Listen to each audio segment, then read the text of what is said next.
ქართული ოცნების რეჟიმმა შეუძლებელი, წარმოუდგენელი და ქართველი ხალხი დააყენა, მილიონობით ჩვენგანი დააყენა უვიზო რეჟიმის დაკარგვის სრულიად რეალური რისკის წინაშე. მანამ სანამ ქართული ოცნების რეჟიმი ევროპას სრულიად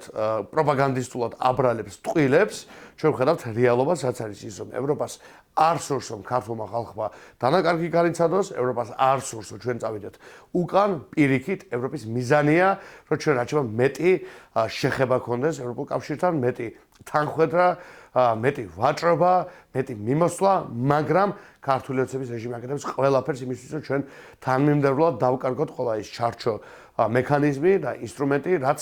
10 წლების განმავლობაში ძალიან ბევრი კარგი საჯარო მოხელის და დიპლომატიის შრომის შედეგად იქნა მოპოვებული. სრული პასუხისმგებლობა ცხადია ეკისრება ქართული ოცნების რეჟიმს, რადგან ერთადერთი მხარე, რომლის ქმედებების და მისი რიტორიკას განისჯობა დღეს ამ ჭრილში, არის რა თქმა უნდა ქართული ოცნების რეჟიმი. ასე რომ ბურთიანი მთლიანად ქართული ოცნების მოედანზე და პასუხისმგებლობაც ეკისრება სრულად მას.